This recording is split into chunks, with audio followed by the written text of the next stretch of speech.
안녕하세요. 우리 말씀 읽기 하시는 청년 여러분, 날씨가 많이 덥습니다. 그래도 우리 말씀 열심히 읽고 또한 그 안에서 하나님의 은혜를 발견하시고 또한 뜻을 발견하시는 우리 청년들 되기를 소망합니다.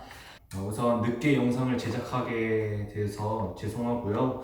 오늘 그래도 짧게나마 이사야 계열을 통해서 이사야가 66장이나 있지 않습니까? 66장 이 긴 이사야를 조금이나마 쉽고 또한 이해하기 쉽게 읽는 그런 시간이 되기를 바랍니다. 오늘 이사야를 살펴보기 전에 이사야에 대해 핵심 키워드를 좀 보려고 해요. 핵심 키워드는 바로 나는 구원을 베푸시는 하나님이다. 그리고 나 외에 다른 신은 없다. 이사야의 이름을 여러분들 풀이해 보면은 이사야, 우리 한글로는 이사야라고 하지만 히브리어는 예샤야라고 합니다. 여기서 예샤와 아흐라는 단어가 두 개의 단어가 합쳐져서 이루어지는 단어인데요. 이 뜻은 우리가 앞에서 핵심 키워드를 봤듯이 여호와께서 구원이시다 라는 뜻을 가지고 있다고 합니다. 여러분들 흔히 이사야를 예언서라고 이야기를 해요. 여러분들 예언이 무엇일까요? 예언. 우리가 생각하는 예언, 점집에 가서 예언을 하는 사람들이 있죠. 미래의 일을 짐작하고 또 미래를 맞추는 그런 사람들을 예언자라고 또 이야기를 하죠. 사전을 찾아봐도 예언이란 단어를 이렇게 설명하고 있어요. 미래의 일을 짐작하여 말하다. 이때 한자어도 보면은 미리 예자를 쓴다고 해요. 그래서 미리 예자를 써서 앞에 일어날 일들을 짐작하고 또 그것을 말하는 사람을 예언자라고 하는 거죠. 근데 여러분들 성경이 말하는 예언 또 예언자는 좀 달라요. 성경에서 나오는 예언자들은 미래에 대한 말씀을 선포하고 있기도 하지만 과거에 대한 잘못도 지적하고요. 또 현재에 대한 사건에 대해서 고발도 하는 그런 말씀을 우리가 이사야에서 볼 수 있다는 거예요. 그래서 성경이 말하는 예언은 우리가 흔히 말하는 예언과는 다르다는 거죠. 미래에만 국한되어 있는 것이 아니라 과거, 그리고 현재, 그리고 미래의 이야기를 모두 포함하고 있다는 것이 굉장히 큰 차이라는 거죠. 그래서 한자도 미리 예자를 쓰는 것이 아니라 맡길 예자를 사용한다고 해요. 그래서 예언서, 하나님께 맡기면서 또 하나님께 의지하면서 이 말씀을 기록했다는 것이 바로 예언서, 이사야 예언서라고 말할 수 있다는 것이죠. 이사야의 배경에 대해서 좀 살펴볼 필요가 있어요. 이사야의 배경을 보면 솔로몬 이후 가장 번성했던 우시야라는 왕에서 시작하였다고 해요. 근데 예루살렘이 결국에는 멸망하게 돼요. 그렇게 멸망하게 되는 히스기야와 므낫세라는 왕까지 기록되어 있는 그런 시대라고 이야기하고 있습니다. 사실 여기 앞에서 나온 왕의 이름들, 솔로몬은 우리가 잘 알고 있잖아요, 그렇죠? 그리고 우시야라든지 또 히스기야도 많이 들어봤을 거예요. 히스기야라든지 므낫세 이런 왕들에 대해서 우리가 잘 알고 있지는 못해요. 그러나 왜냐하면 우리가 열왕기 상하와 역대 상하를 읽지 않았기 때문이에요. 그래서 왕의 이름이 조금은 생소하기도 하고 또 어렵기도 합니다. 그런데 우리가 조금 더 깊이 조금 더 우리가 그 시대 상황을 잘 알려면은 이거 하나는 꼭 알고 있어야 하는 거죠. 바로 이스라엘이 남과 북으로 나누어졌던 시기라는 것이죠. 우리나라처럼 남과 북으로 나누어져 있었어요. 이스라엘이. 남쪽을 우리는 대한민국이라고 하잖아요. 그렇죠? 여기서 이 남쪽 이스라엘을 남유다라고 불렸고 북쪽 이스라엘을 북이스라엘이라고 불렸습니다. 여기서 이사야는 남유다에서 활동한 사람이었어요. 남쪽에서 활동한 사람이었죠. 여러분들 그러면은 이 시대를 한번 상상해 보세요.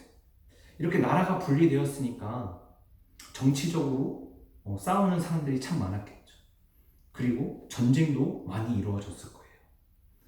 그렇다 보니까 자신들이 행하는 것들에 있어서 욕심도 굉장히 많았고요. 또한 타락한, 또 탐욕이 하늘을 찌르는 그러한 시대였다는 것이죠.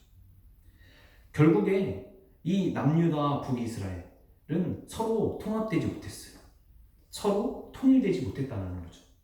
결국 이렇게 서로가 서로에 대한 욕심과 타락한 그 마음 때문에 백성과 왕들에 의해서 멸망하게 돼요.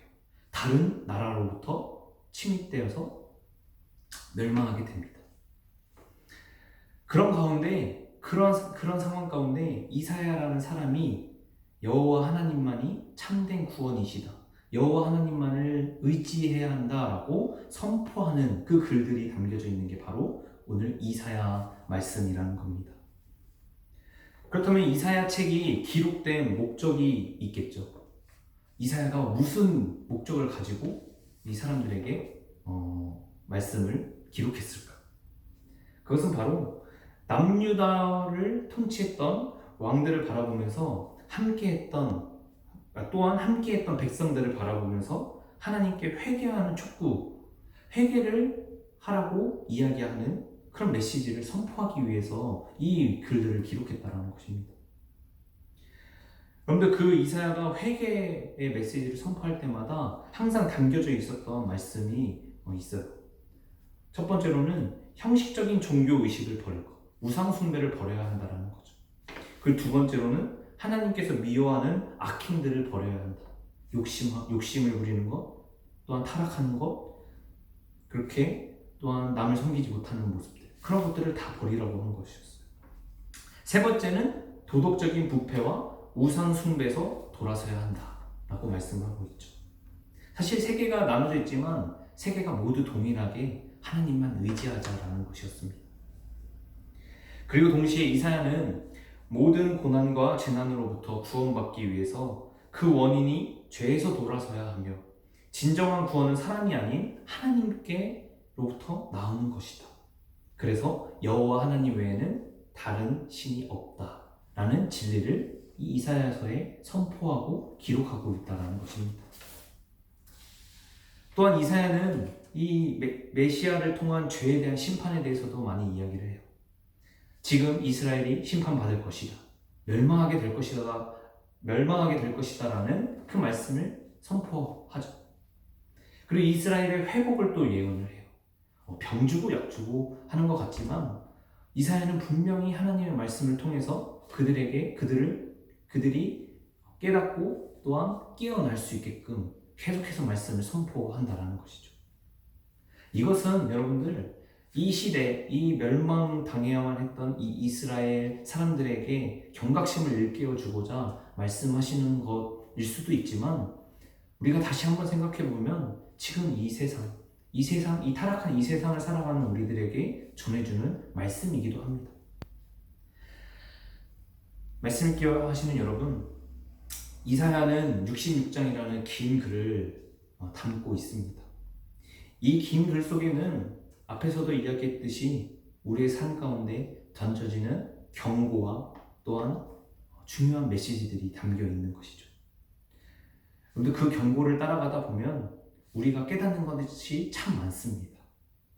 제가 1장을 읽고 경고를 받았어요. 옐로 카드를 받았죠. 진수야, 게을러지지 마라. 그래서 이렇게 영상을 찍지 않습니까? 우리가 이렇게 보고 깨닫는 것이 있을 때마다 항상 회개해야 합니다. 여러분들, 이 죄를 깨닫고 회개한다는 것은 부끄러운 일이 아닙니다. 죄를 깨닫는 것은 정말 큰 축복이라는 것이죠. 회개할 수 있는 기회가 생기게 되는 것이고, 그로 인해 하나님과의 관계가 회복되고 조금 더 가까워질 수 있다는 시간을 보낼 수 있는 것이죠.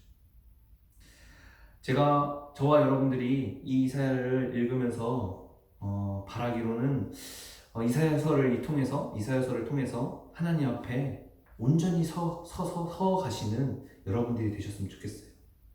하나님과의 관계가 올바르게 되고 또한 하나님의 뜻을 깨닫고 하나님 말씀에 순종하면서 살아가는 여러분들이 되기를 소망합니다. 그래서 이 이사야서도 사실 좀 어려운 말씀이기도 합니다. 내용이 이해되지 않고 또 많은 왕들이 등장해서 혼란을 겪을 수도 있습니다. 그렇다 보면 우리가 말씀 있는 것에 많이 지치게 되고 또 말씀 있는 것을 포기할 수도 있게 되는 상황이 됩니다. 그러나 여러분, 포기하지 마세요. 우리에게 주어주신 경고의 말씀이 이 이사야서에 있습니다. 그리고 경고의 말씀뿐만 아니라 우리에게 회복의 말씀을 또 회복할 수 있는 그 시간들을 허락해 주시는 그 말씀이 이사야서에 있다는 것을 명심하시고 조금 더 우리가 기대하는 마음을 가지고 이사야서를 읽었으면 좋겠습니다. 오늘 개요는 여기까지고요. 66장 또 긴 여정이 될 수도 있습니다. 처음 읽는 이 이사야서를 조금은 자유로운, 좀 딱딱하게 굳어진 마음으로 읽는 것이 아니라 조금 더 우리에게 그 경고들을 포용하고 또 우리가 받아들일 수 있는 그런 넓은 마음을 가지고선 이사야서를 읽었으면 좋겠습니다.